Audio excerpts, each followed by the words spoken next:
There is a space in my heart where I find the truth. I find me in you, a truth beyond what you may see now. But when we are one, we bring more good about. No matter who or what you call yourself or where you come from, yeah. There is a place in this world with open arms right now. Welcome to love, welcome to peace, welcome to our community. Be who you are, let your light shine. We're so much more when we unite. You are welcome here. You are welcome here. I see with new eyes, allow and unfold, embrace and let go, trust the flow. There's a freedom in love when you follow your heart.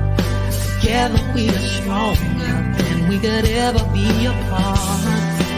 No matter who or what you call yourself or where you come from, yeah. There is a place in this world with open arms right now. Welcome to love, welcome to peace, welcome to our community. Be who you are, let your light shine. We're so much more when we unite. You are welcome here. You are welcome here. Breathe in and out. Slowly feel all that's around you. All that you feel, all that you know. Let it go. Welcome to love, welcome to peace, welcome to our community. Be who you are, let your light shine. We're so much more when we unite. Yeah, when we unite. Oh, we unite. Yeah, yeah, when we unite. Yeah, yeah, yeah. You are welcome here. Love is welcome here. Peace is welcome here. You are welcome here.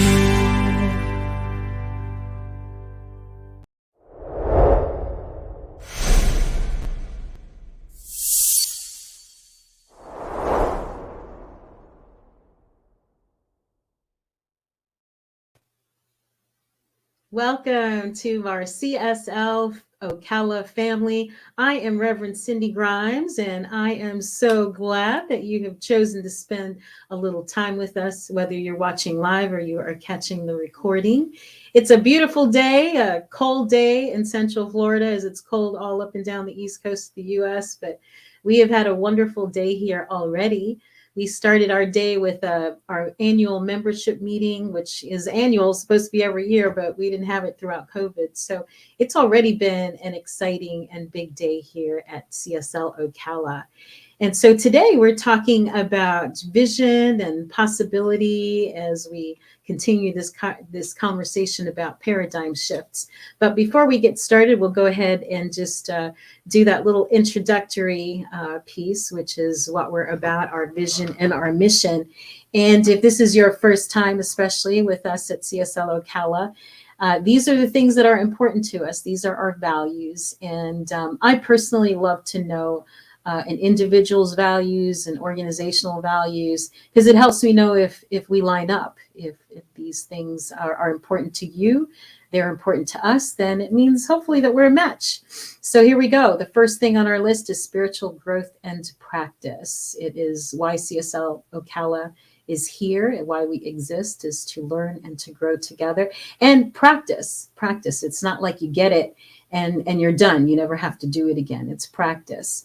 Love is just so important. We believe that love is the essence of our being, that this thing that some people call God is really love, and not just as sentimentality, just a word, but as an action. So we believe that love is important. And we believe that appreciation is really important, appreciation and gratitude, because we know that being grateful brings us more of that good, of whatever it is that we are grateful for. We get more of it. So we value appreciation and we value community. There are things that we can learn on our own, that we have to learn on our own, but there are things that we learn better when we're with other people. And so community is really important for us as well, as is the idea of freedom, freedom of expression, freedom to speak what is in our minds and our hearts, and to feel like we can do that, and to be loved as ourselves. We value creativity. We believe that is how we are like the creative essence that again, some people call God, that is how we're the same, that we have the capacity to create just like our Creator does. Not to the same extent or degree, but that we are part of that Creator, and that we get to create our life experience. We value health and wholeness. I think that's important for everyone, is to feel healthy and whole. And that means in their emotional life, in their mental, in their physical life. And of course, the ground of all of that is our spiritual well-being. We value generosity. As we give, we receive. So we are a community of giving people. And last but not least on our list is financial well-being. Also, as part of our well-being is to be financially sound and stable, and that is important as well, because we've got to pay electric bills, and we've got to pay for insurance and all of those things, just like any other organization does. So personally and collectively, financial well-being is important as well. And so our vision and mission. Our vision is, and this is the vision of our individual Center for Spiritual Living, because we are part of a larger organization. So we are also under the umbrella of that larger vision, which we're going to talk about in a little bit. But this is our vision as Center for Spiritual Living Ocala. And it is that we are a model center for spiritual living, as evidenced by the transformational impact we have not only on our community here, the people that come to Center for Spiritual Living Ocala or tune in online, but also the larger Center for Spiritual Living organization, and then the community at large, which for us is Ocala, Marion County in Central Florida. And our mission is to empower individuals to awaken to the power and presence that lies within and all around them, so they may live their best lives. And that's, I think, what makes us a little bit different than a lot of other religious, traditionally spiritual or religious movements, is that we believe that power and presence that you call God, universe, whatever, is not just outside someplace, but it is within us as well. In fact, we are part of that power and presence. We couldn't be anything else, because if we believe in this idea of God being all powerful, all knowing, everywhere present, We have to be part of that. We don't always know it. We may not always recognize it or feel it, but this is the orientation and the belief that we come from at Centers for Spiritual Living Ocala. So that is our beliefs and our vision and our mission. And today, as I mentioned a little bit ago, we are talking about paradigms and possibilities and the larger vision of what we believe is possible and what we are working toward here at Center for Spiritual Living Ocala and within our larger organization. And to have that conversation, I invited our practitioners. That's Donna Davis and Norma Anderson, also known as the Andervis ladies, also known as Your Phoenix is Rising. And we'll invite Donna in here for a moment. Hello, Donna. Hi. Hello. Happy Sunday fun day, y'all. Yes, happy fun day. Happy fun day. And we've already had lots of fun, as I mentioned earlier. We're doing double duty today. So and I'll let you go ahead and pray us in officially. All right, let's do it. All right, let's do it. Hi, guys. Welcome to this amazing space that we have created. And as we sit in this creation that is the online presence of CSL Ocala, I invite you now to just drop into that space with me. I have decided today that I wanted to step into using some essential oils for my own personal calming down of my spirit, because I am in a little bit of a rustling space. So I wanted to do that for myself. So, hey, I figured I'd share that with y'all. So I'm using Stress Away, and this is Young Living because I love essential oils and a little bit of energy to boot. There it is. And so I'm going to ask you now to take a deep breath with me.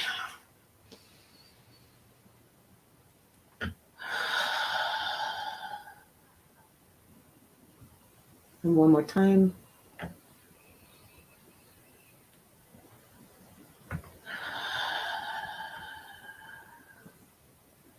And one last third cleansing breath.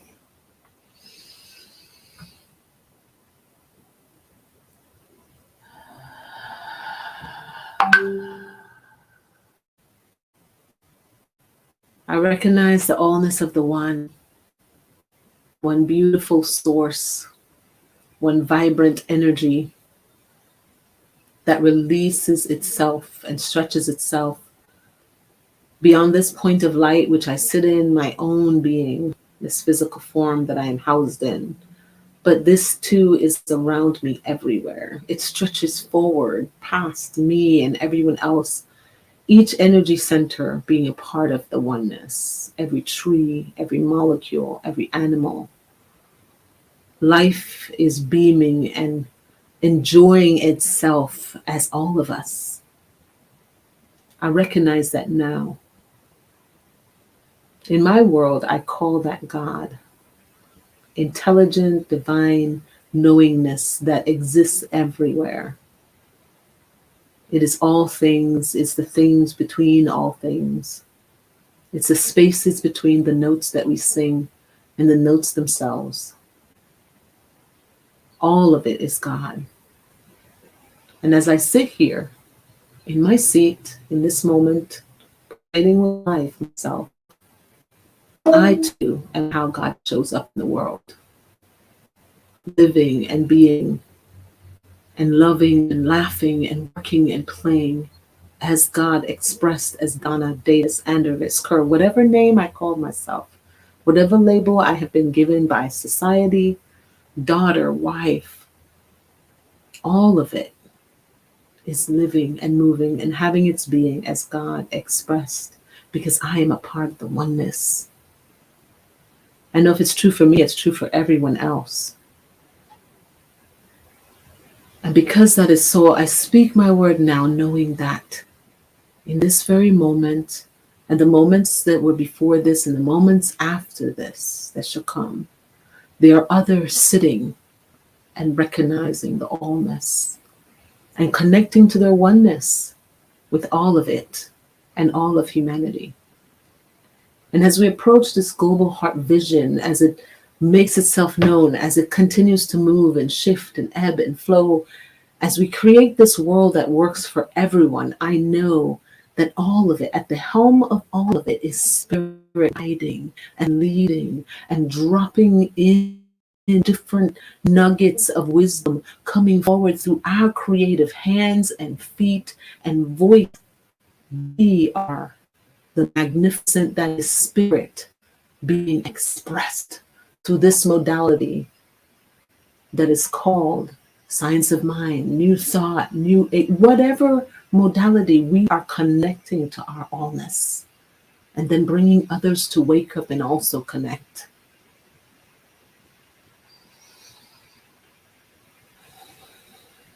And seeing the perfection that already is existing. The ebb and flow of humanity is already perfect.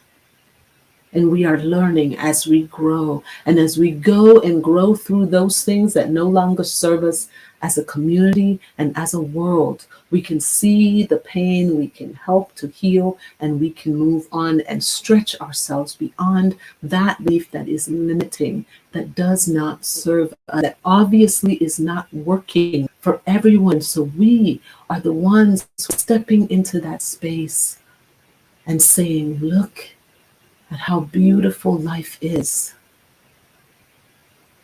We work in tandem with nature. We work with our animal brothers and sisters. We work with each other to care for and to uplift all of us. And I'm so grateful that we are in this space, sitting today, talking about this, breaking it apart, bringing it to the forefront of people's minds and saying yes, and sharing it with our friends and family and saying, yes, it is time now for the healing of the land to occur, and that we can help in our way. That little bit that I am doing in this moment, I'm speaking my word into the universe and creating. And I release it now into the law, knowing that the law is taking all of my words, multiplying it, spreading it out. And I am seeing that world unfold in front of my very eyes. I release it now. Amen. Ashe. And so it is.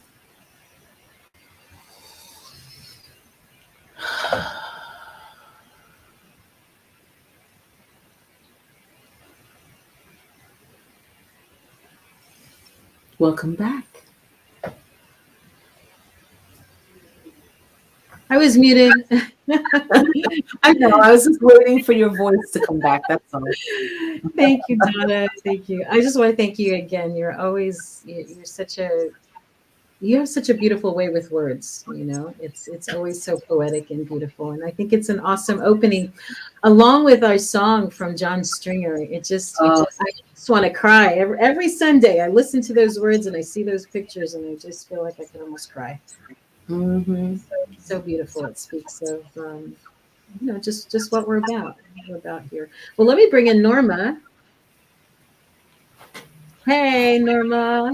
Hello. It feels like it's home again. We're home. We do this together. Minister and practitioners of our center. And thank you. Thank you both for your time this morning. I guess if anybody wants to watch, they can see our meeting from this morning, our annual membership meeting. That's kind of like the state of the union of CSL Ocala. And there's some challenges for sure. There's a lot of good stuff, and we got a lot of good things going on. And, one of those is just teaching.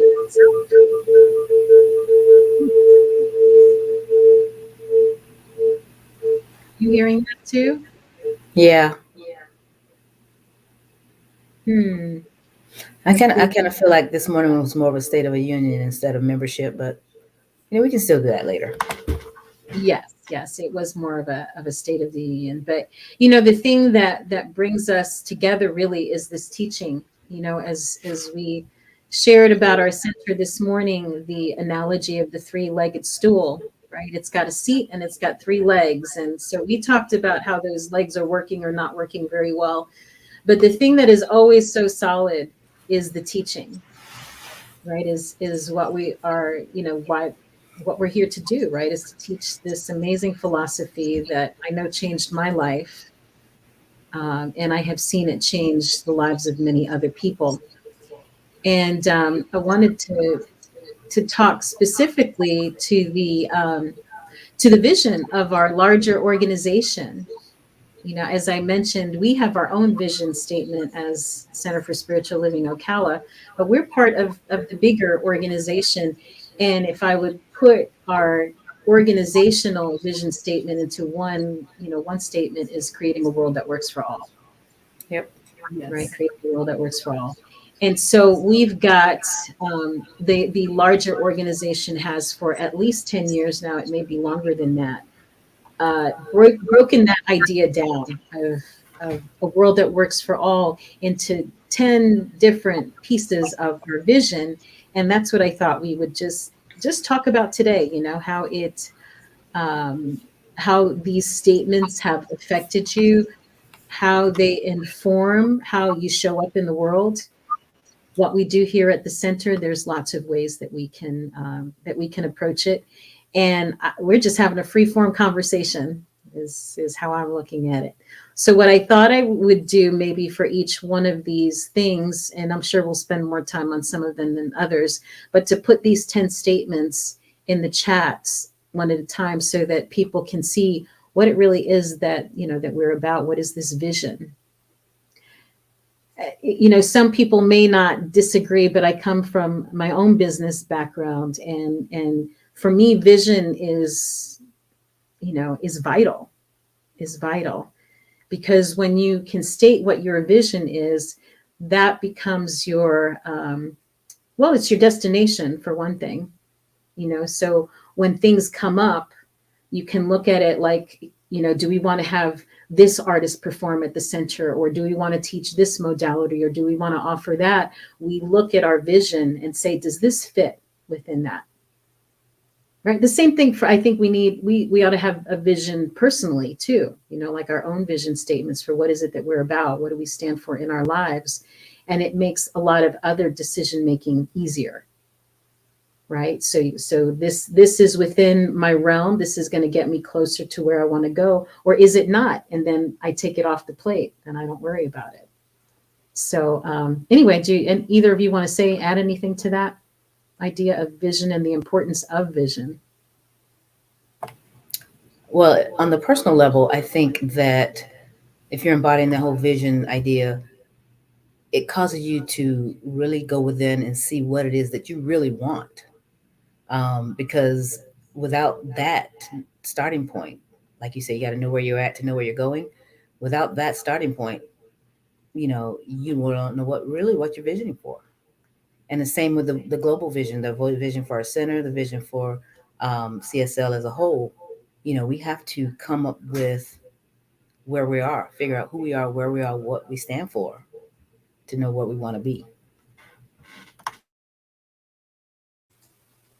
Thanks, Norma. And you triggered another thought for me too, is that most people, I think, when you ask people their vision or what would you like to manifest in your life, we use that kind of verbiage a lot, that people will tell you very easily what they don't want. Right? I don't want this. I don't want to experience that thing in my life anymore. And they'll tell you what they don't want, but they can't articulate what they do want. So I think that is another thing that makes vision really important. And for us to state some of the things that are in our organizational vision statement are really very profound statements. And I think there are some people that may look at these statements and go, well, that's never happening, or that's not possible. Right. So for them, it would never even be on their radar. But for us, it's part of that, that destination, even though, a vision is so big that, in all likelihood, our vision, a world that works for everyone, are we going to see that in our lifetime? Probably not. It's aspirational, but it's still like to be in that direction. And who knows, some of the things may not be possible today, but they may be possible, years from now. but we still need to be moving in that direction, if that makes sense. It's just a few people who dare to dream big. That's all it comes down to. You have enough people who dare to dream that seems like it is impossible to make a change. And that is how come we have people like a Martin Luther King Jr. That's how we have people like a Maya Angelou. We have people that are stepping into a greater idea of what we can be as humanity together. But you need to have people coming together and saying, hey, look at this. Can you imagine if we didn't have, Edison? If we never had a Socrates, if we never had a Plato, if we never had any of those people stepping forward, where everybody pointed at them and scoffed and laughed, you're an idiot. And now look at where we are. So even if it doesn't work in our lifetime, it does not mean that our children's children, etc., will not be the beneficiaries of that very vision. For me, I feel like the part of me that continues through my children, I am creating a world that works for me, that part of me. And if I decide to come back into this experience and back into the sandbox that is humanity, some belief that we're going to get reincarnated or whatnot. I mean, if that's what happens afterwards, then I want a world that's going to be nicer when I come back. It'll be nice. Right. So, we start with the micro with ourselves, and then it kind of ripples out. Right. So these teachings have shown me that I can create a world that works for me personally. And when things feel like they're not working, I know practices, I have principles and I have tools that I can use to bring me back, on focus. Like, it's kind of like getting off the road for a little bit. You take a little detour, but you still have the destination. So even if you get detoured for a little bit, you can get back on track. Right. So that to me is why vision is so important. And it's not something that you just speak one time, or you just, like people create a business plan and they write it down and then they don't look at it again. That this is something that we keep front and center. That's my perspective. And that's why I'm so glad that you repeated on Sundays. This is what we're about. This is who we are. This is our vision. Because I believe that it being on our website and on everything, because it's going to keep that in the forefront of our minds. Wait a minute, is this a part of that? If it's not, then I can bless it for whatever teaching it's got, whatever lesson there's it, and let it just move on. And keep your eye on the prize. That's really the only way for it to happen. And sometimes it feels like you're going down that rabbit hole where you get caught up in the stuff, if you will, the systems that aren't working. You get caught up in them. Because you have to move and we do live in a world. We live in a neighborhood. We have we have neighbors. We have people who are at the grocery store. Yeah, but the more that we can carry, the more. And these people don't have this teaching.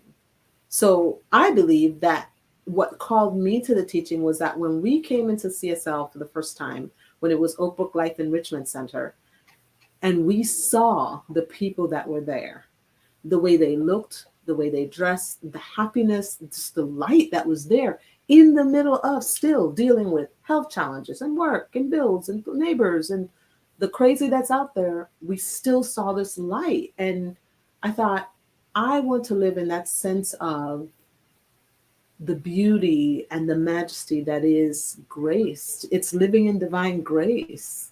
And in order to do that, how does one do that in the middle of the noise that is the system that's not working? Well, we do this. We teach each other how to get out of the fog. Yes. Cindy, fog.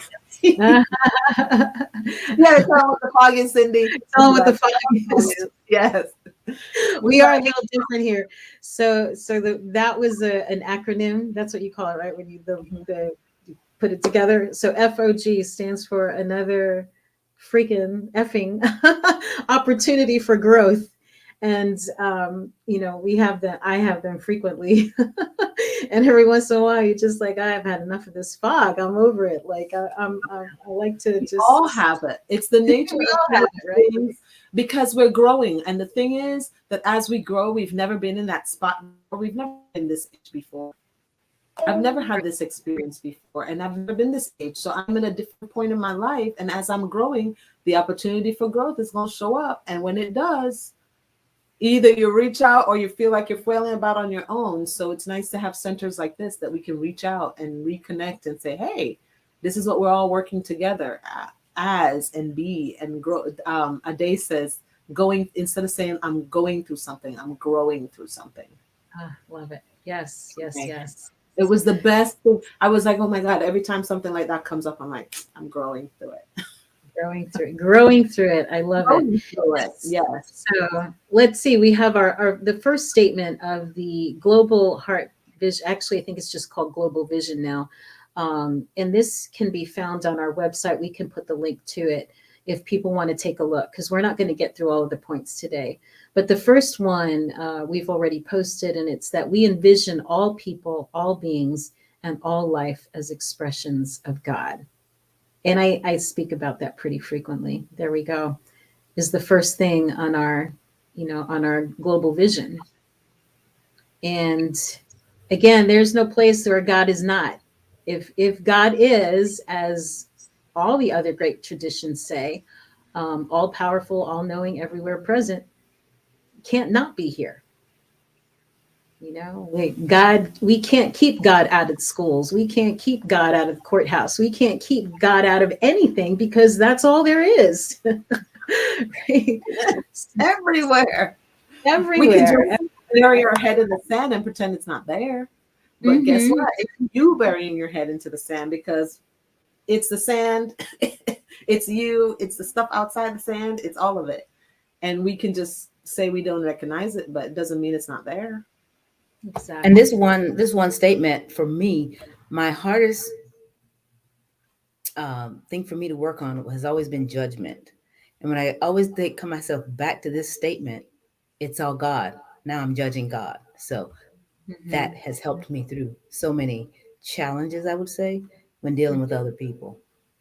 Yes. Thanks for that, Norma. That's another one of those tools we use, right? Is the mirror, is realizing that everything that we see outside of ourselves is in some way a reflection of who we are.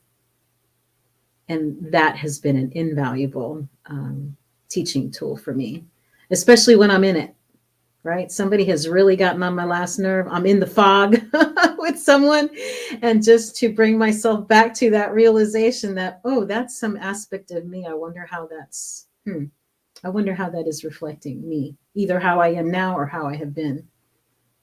So that's a very useful one. Let's see. Up, Cindy, when you look at the how you've been part, do you applaud yourself or do you go, ooh, yucky? Both. Both. It depends on how far along I am in having worked through whatever said issue might be. Because sometimes that recognition stings, it could hurt a little bit. It stings a lot for me too. Yeah. Let's see. All right, let me put up the next one here. Let's see, here we go. Oh, it's going out to a few different places here. Let me see. We see a world in which each and every person lives in alignment with their highest spiritual principles, emphasizing unity with God and connection with each other, a world in which individually and collectively we are called to higher state of consciousness and action. I think it's pretty self-explanatory, right? Is the idea that this is what we are doing anyway. This idea of enlightenment, growing spiritually, is not about becoming something else, but about releasing that which is not who we are and living more in alignment with that higher purpose. And so many people are doing it, but using different modalities. They don't want to think about religion or spirituality or whatever in the sense of that's the way they're molding their lives. But when they're looking at their yoga practices or, all these other alternative means of grounding, this is what they're doing. That may not be what they're calling it, but it's exactly what they're doing. And there are a lot of people in other modalities, spiritual modalities, who are walking their talk. They are living from that space of connectivity with God or Allah or whatever it is they call the energy, but they are walking that talk. Their heart is actually in that space of helping others, and they just come from a different spiritual background, and that Mhm. works as well. But then you have others who use that very thing to judge others and say, why aren't you here? Because you don't believe the way I do. And that's what I love about this teaching, is that even if you don't believe the way I do and you connect in a different way, we honor it as well. And that was a huge eye opening for me, because I thought, why do I have to pick just one thing that I love about my different spiritual stuff that I've dove into? I want to be able to look at it and be in those communities and to love that community and to serve, and to allow for that to be a part of myself, and then take what I want of each thing and then say, okay, this is what I believe, and be okay for it. But some others have judgment around it, and that's okay. And that's what I love about CSL, is that you can say, okay, how am I connecting? Different Mhm. people connect different ways, but this is how I connect, the most rounded way that I could think of to connect, while using all of my history to do it. It is definitely more inclusive, I guess, right? That you could say. I think actually the founder, Ernest Holmes, never intended to create another faith or religion. It was really, I use the analogy maybe of graduate school, that people would be well versed in whatever their spiritual tradition was. And if they wanted to take a deeper dive into the more metaphysical, or the part that is common to all of them, then you come to a Center for Spiritual Living and get that little extra graduate, education.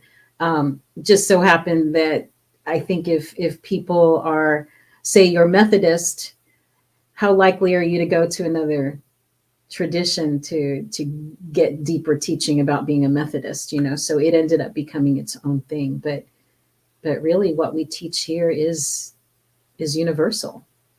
You can be in a Center for Spiritual Living in the morning and get your spiritual food, and go to your place in the afternoon, or vice versa. Go to your other place in the morning and then come in the evening. That's certainly a possibility, for folks. Yeah, Lita says, remember that the truth is seeking you. Be still and know. And it can come from lots of different places, right? It can come from, sitting in the woods. It doesn't have to even be in a church or a spiritual center.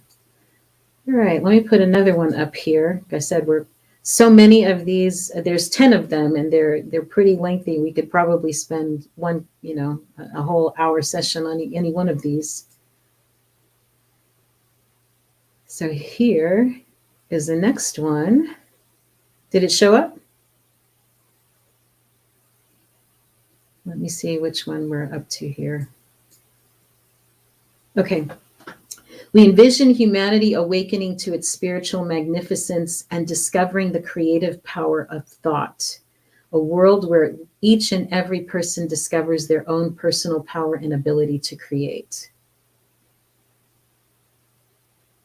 Now, does that one feel like right vision? Is this something that is possible for everybody? It's possible, but this is the one that stings the most, I think, because a lot of people say, well, I didn't think of that. So whatever this is that's over here that doesn't serve me or doesn't feel good, I didn't think of that. I didn't have anything to do with that. I didn't create that. I didn't create that. Mm-hmm. But we all together collectively created it. Mm-hmm. And with all our actions and all our words. And there are people who are like, well, this doesn't work, so let's turn it and start creating something else. And as we are doing that and becoming aware of that as a humanity, we're unfolding. But we have to, it's like, I heard somebody refer to it as a house. We bought this home. She's almost 100 years old, which means almost 100 years of stuff has happened in this building. And you inherit the creaky floors and the pipe that's old, and turn on the faucet and the brown water comes out. When you first buy it, you know it's there, and you can blame the owners before this. Why didn't they do this? How come they didn't do that? Whatever. The fact is, you inherited it. but we chose to purchase it. That's where I took on that part. So yeah, I took it on because I chose this building. And so the same thing, we came into this expression and said, oh, this is the world we're in.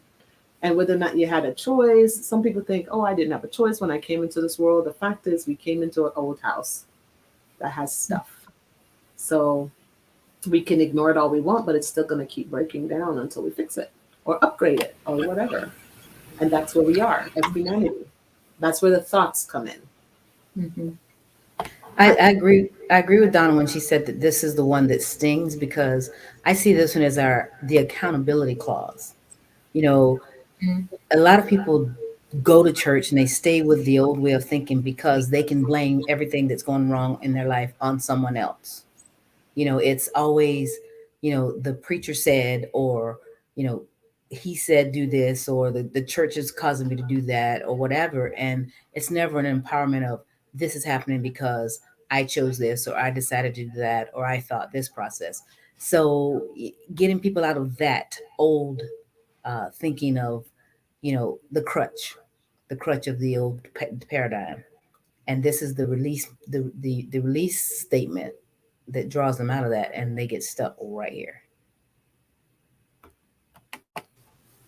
I think, you know, Reverend Dr. Michael Beckwith talks about the levels of consciousness and how so much of the world lives in victimhood, in victimization. You know, the world is happening to them. And, you know, I've been part of that as well. You know, I think before I found this teaching, especially, I was feeling always at the mercy of circumstance. You know, this happened to me, that happened to me. Like you said, you know, you bought the old house. I didn't know all these things were wrong with it. You know, and you can blame other people all you want, but the fact is that this I'm in it right now. It doesn't matter who caused it. Now I have to deal with whatever it is, whether I caused it personally or somebody else did. Like, this is the circumstance. Now let's recognize it, understand it, and create from here. What do we want to do different? How do we, you know, yeah. But taking, like Norma said, the accountability. It's easier that I'm the creator. Mm-hmm. Yeah. It's easier to blame someone else. It doesn't take any work. It's much, much easier to just say it's this thing, or fate is doing this to me, or name whatever deity you want to name is doing whatever to you. But even if that's the case, and that's what your belief is, what are you going to do about it? Mm-hmm. That's where the accountability comes in. Okay, yes, fate is doing blah, blah, blah to you. You're having horrible diagnoses. You're going through a life that's difficult, whatever. Fate's doing this to you. Okay, what are you going to do about it? Are you going to sit there and just get beat up by fate? Or are you going to step into your power? Maybe fate is doing it to you because it's calling you to step in. And you can sit there and I'm not stepping in. I'm not stepping in. Fate's knocking at the door going, hello, I'm giving you opportunities for growth. Mm-hmm. We're wanting you to grow because humanity has to grow. We are not going to stay the same size, height, whatever forever. We're always, always evolving. And we want to even go backwards. And life is going to be like, no, been there, done that, dude. We're going forward. Right. And you can row against the current all you want, but guess what? It's going to make life very difficult for you. Or you can go with the flow and allow for the growth to happen. But the growth is going to happen. Yeah, absolutely. All right, let's see if we can get a couple more in here of these statements. All right. We envision a world in which we live and grow as one global family that respects and honors the interconnectedness of all life. A world where this kinship with all life prospers and connects through the guidance of spiritual wisdom and experience. I find this one to be also, you know, as we're looking at the world now and the division in this country, political division, social division, racial stuff, I think what I think makes this difficult is that we see things out in the world that we don't like, that we may not agree with, and say, I don't want any part of that. That's not me. Right? Like, I don't want to be connected with such and such because they are so different from me, or their beliefs are not what my beliefs are, or so there are people that actually will fight that idea of our interconnectedness because they don't want to be connected with fill in the blank. And I think that's a challenge. And that is a challenge for me as a spiritual leader. When I go in the fog, somebody pushes one of my buttons like that. And like, I don't want any part of that. But I have to go back to the fact that, like it or not, we are interconnected. And is there something for me to learn here? How is this reflecting me? How can I change? Because I can't change anybody outside of me, just myself. So I don't know. Your thoughts, ladies? Greg Tamlin has a song called All These Atoms. And when you listen to the lyrics of that song, when he talks about just breathing in and breathing out, we cannot help. We don't want to be connected, but guess what? We're sharing the same air. We're in the same atmosphere. What leaves my body is going to the sewer system. It's just the way it is. Animals, plants, all of us are together on this planet. And as we're all vibrating with each other. We're moving energy as we move and live and have our being. So as much as we want to be disconnected, it's not possible. I mean, we have people trying to go to other planets. You're still in the atmosphere, honey. You can't escape. We're in it. So that being said, I think the number one thing is just recognizing that, hey, I'm a part of it. The good, the bad, the ugly, I'm a part of it. And some parts of it feels nicer, so I gravitate myself towards that part as much as I can. And other parts don't feel so good. And I want to understand it, and I want to understand where people are in it so that we can start to speak to each other. Instead of hurling insults back and forth, we can start to speak to each other. But someone has to be willing to step forward and to say, okay, let's talk. And that's why we have peace movements. And that's why we have, global change activists. And that's why we have all these things that come forward. Okay, let's talk. Here's a problem. Let's fix it. And for those who that is their passion, then by all means go forward. But my passion is healing. And I heal through one smile at a time. Every person I come in contact with, I think, I'm God Express. I'm going to speak to. And sometimes they don't even know I'm doing it. I am opening my heart up. I'm breathing into my heart center, and I'm opening my heart up to say, talk to me. I'm talking to your heart, my heart to your heart. Even if they're screaming at me. And I do get it from time to time in the hospital where people are in their pain. They're vulnerable. They're trapped in a little room. We take away everything from them, including their clothes. Of course they're going to feel vulnerable and hurl whatever, because that's their go-to. And if someone can say, I understand, and give a little bit of compassion, and if that's all that you have to give, I'm not saying you have to go out there and walk with a sign, just a little bit of compassion to the person who's cutting you off in traffic. What are they going through? And if you can think of the worst thing in the world that a person could be going through, you could have some compassion for maybe they're racing to, somebody died and they're racing to go there. You don't know, because you don't know what their story is and what's going on. Instead of always kicking ourselves back to the, well, what if they're just a jerk and just being a jerk? What if they're not? The same way you can assume that, you can assume the other as well. And the more that we can do that, the more we can add a little bit of love to the pain until eventually it filters through. Enough people doing that, it's going to filter through that crapola, and we will get more and more of the good stuff. Mm-hmm.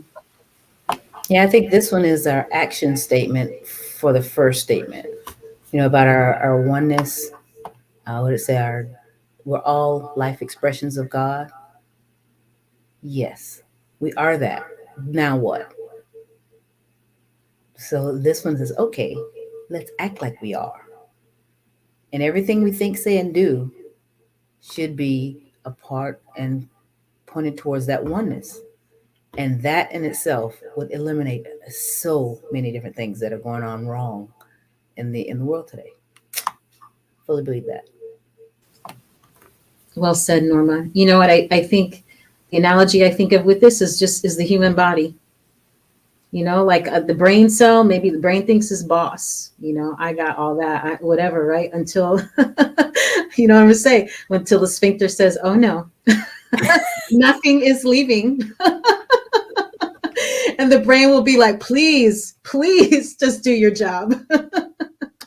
Right? I mean, it's one body. It's one body. We have to remember that, whether, you know, we like everybody that's part of this, you know, larger picture or not, that we are connected and we have to work together. Like Mary Lou says, can you be a part of it and still be apart from it?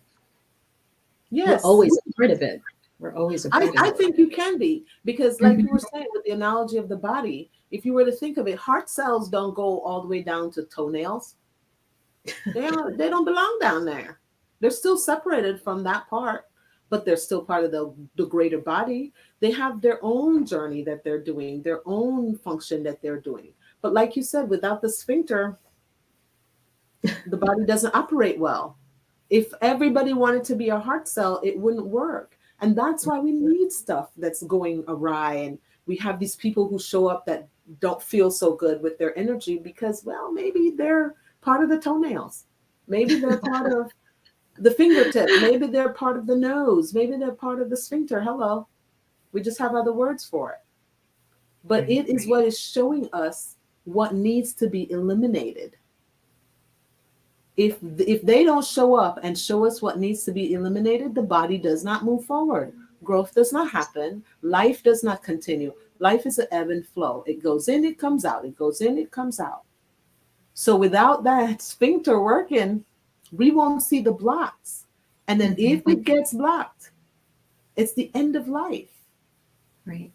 And so that is why it's necessary to have all these different people doing and having and functioning in what they need to do. And it doesn't seem pretty. Like a heart cell is going to look at a lung cell and say, how come you're not beating? And the lung cell is going to say, how come you're not breathing? It's different, but still a part of the whole.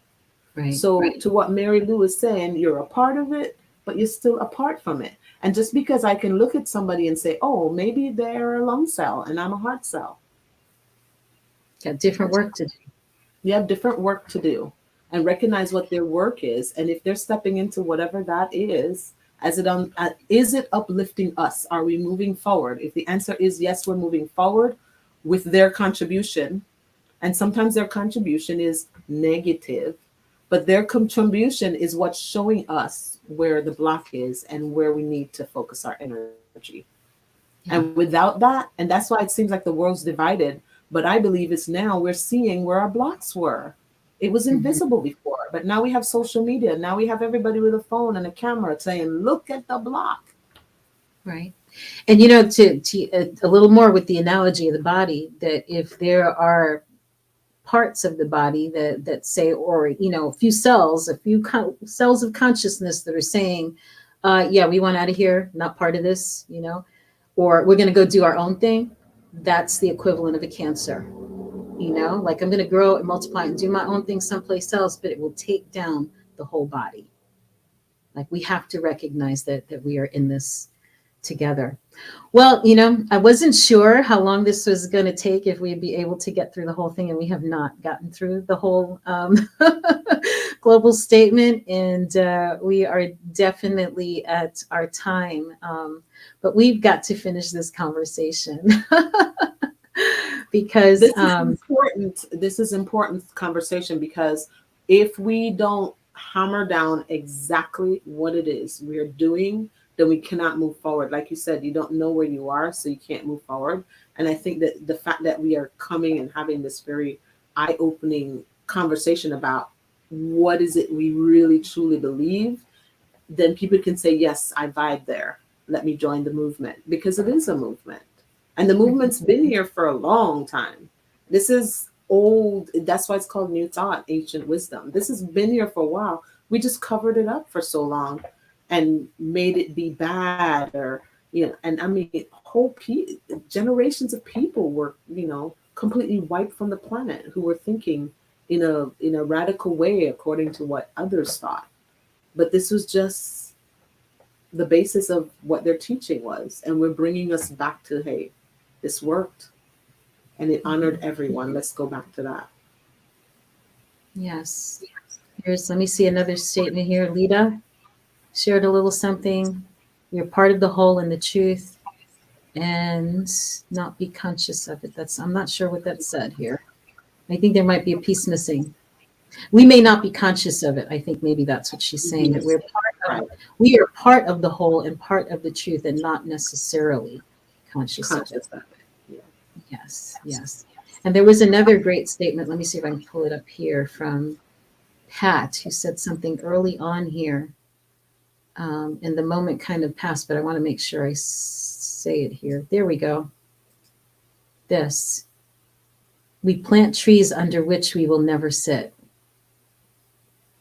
And aren't we grateful for the people who planted those trees, years and years and years ago, that we have the, that we have the benefit of right now, So that, I believe, is what we are doing with this vision, not just the vision statement, with the seeds we plant here with Centers for Spiritual Living, both all of the smaller organizations and the larger organizations, is that we are planting seeds that are going to flourish into trees that we may never see ourselves, but that other people will benefit from. And so I think it's a worthwhile endeavor, especially now being a grandma. Well, I am very grateful for those who put hands in the soil and created the space that is Center for Spiritual Living Ocala. This, one of the reasons I love this town so much is because of CSL Ocala. It's one of the reasons I enjoy this town is because of my tribe, and most of them are connected to CSL Ocala. So I live in a beautiful bubble of awesomeness because of my peeps. And I just know that I'm very grateful that somebody planted this almost 100-year-old tree in front of my house. Oh, that tree is more than 100 years, I'm sure. Oh, yes. Yeah, I think it's like 200 or 300 years. But imagine the person who planted it. They never once envisioned that the person named Donna Davis was going to be sitting under. So that's why we're doing it. Yes. Well, my dears, it is time for us to wrap up this conversation. And thank you to our tech guys and to everybody who is watching. Thank you to you for this wonderful, deep conversation. I look forward to picking it up next week and going through those other statements, because there's some other really good stuff. And, we just had convention, and this was a big topic. So we're right on point. You're right on point. Always a pleasure and an honor, Reverend Cindy. Yes, I love you ladies so much. Thank you for your time, for sharing of everything, your time, your talent, and your treasure. You all are a gem and treasure to me and to us. Thank you for sharing with our people on Phoenix. Your Phoenix is rising. Thank you so much to CSL Ocala for always holding us and holding our people, and just being the driving force behind what we are doing. I'm so grateful. Thank you. Thank you. Love you, ladies. All right, let's go on to the next part of this. It's going to be short and sweet. It is time for us to share our gifts and tithes. And so I just encourage you, if the Center for Spiritual Living Ocala has offered anything that is of a help to you in helping you live your best life, that you support us financially, frankly. And the information for how to do that is scrolling across the bottom of the screen. You can go to cslocala.org/donate, or you can text to tithe. It's very simple. If you have a smartphone that can text, you text to 352-320-5110. Once you set it up in your phone, all you do is put in the amount that you would like to share with us. You hit send, and it goes right from your bank account to ours. And so I just we all appreciate everyone who gives to Center for Spiritual Living Ocala, whether it is of your time, talent, treasure, or all three. We are grateful. And so this is our affirmation. It is the nature of life to give of itself.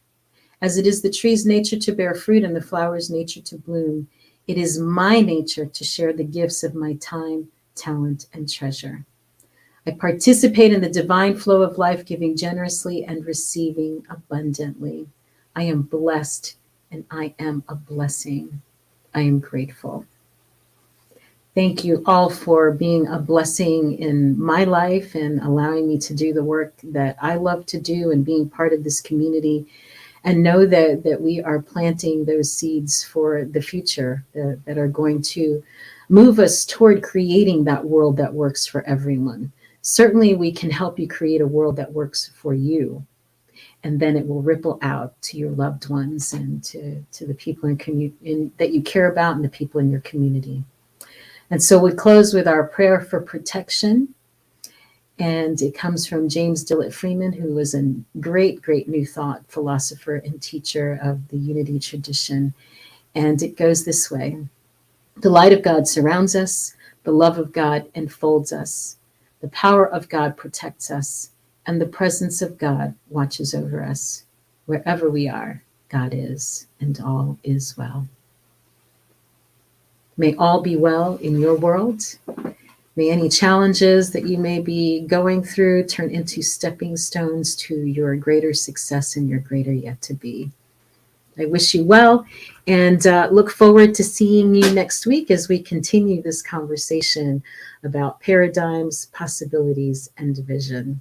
Love and blessings.